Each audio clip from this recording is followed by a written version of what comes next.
Mar şäherinde ýurdun döwlet telewiziýasyna reportajlary taýýarlamak üçin köpçüliklerin çärelerin ýeni biri geçirildi. Oňa büdjet işgärleri ýokary okuw jaýynyň talipleri we orta hüner mekdepleriniň okuwçylary mejburi gatnaşdyryldy. Bu aralykda çärelerden halis ýadandyklaryna ýan büdjet işgärleriniň ençemesi çäreden boşamak üçin idare kärhanalaryň ýolbaşçylaryna 60 manat para berýändiklerini gurrun berdi. Adatlyk radiosynyň habarçysynyň 19 oktýabrda Sewitden beren maglumatyna görä, nobatdaky köpçüliklerin çäre şäheriň Kemine adyndaky döwlet drama teatrynda geçirildi. Bu çäre ýaşy 30-dan ýokary bolmadyk gelin gyzlar saýlanyp alındy. Olardyň ýaş däl, eýse owadan hem bolmaly. Olardan gyzyl pammark matadan tikilen köýnek we sary öýme dakynmak talap edildi. Diýip çäre gatnaşan büdjet işgärleriniň biri anonimlik şertinde habarçymyza gurrun berdi. Çäre gatnaşanlaryň aglabasy molimlerden çağılar baglarynyň şäherdäki döwlet edaralarynyň işgärlerinden, şeýle-de döwlet energetika institutunyň we orta hüner mekdepleriniň okuwçylaryndan ibaretdi.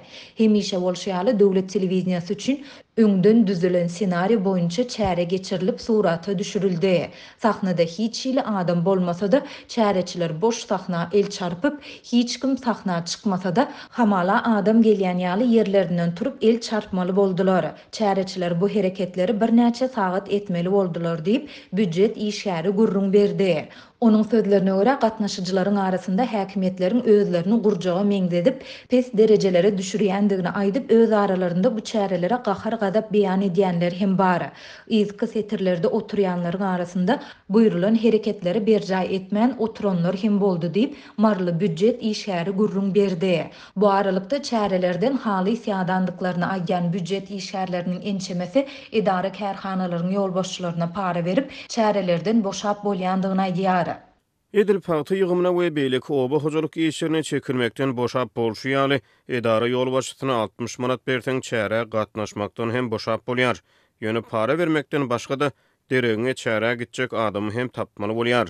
Diýip başga bir marly büdjet işgäri aýtdy. Adatlyk bu çäre we onuň näme bagşlanandygy barada Maryanyň häkimliginden agdalan teatrdan kommentari alyp bilmedi. Türkmenistanda bayramçylyklar, maslahatlar ýa-da beýleki çäreler üçin döwlet telewiziýasyna öňünden reportajlary taýýarlamak tejribesi indi 20 ýyldan gowrak wagt bäri dowam edýär. Bu taýýarlyklara büdjet işgärleri, talipler, okuwçylar, ýaşullar we çağalar köpçüliklerin gatnaşdyrylýar. Käte gatnaşyjylar boş sahna el çarpmaly bolýarlar.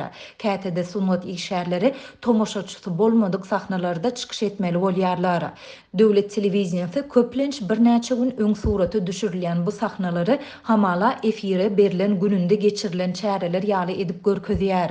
Käte aýadly sowukda ýa-da jokrama yssyda geçirilen bu çäreleriň dowamında ýaşullaryň, çağalaryň we büdjet işgärleriniň bir näçe sagatlap suwsuz we azyksyz galýan pursatlary, munyň bilen bagly olaryň saglyk ýagdaýynyň yaramazlaşmagy ýaly wakalar hem bolýar.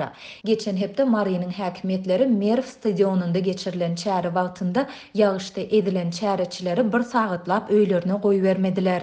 Bu ýagdaý hususanda böwrek keseli bolan adamlary juda helak etdi diýip Bayramally molim 13 oktýabrda gurrun beripdi. Dünýäniň iň bir ýapyk we repressiw ýurtlarynyň biri hasaplanylýan Türkmenistanyň media serişdeleri bu ýagdaýlar barada asla habar bermeýär.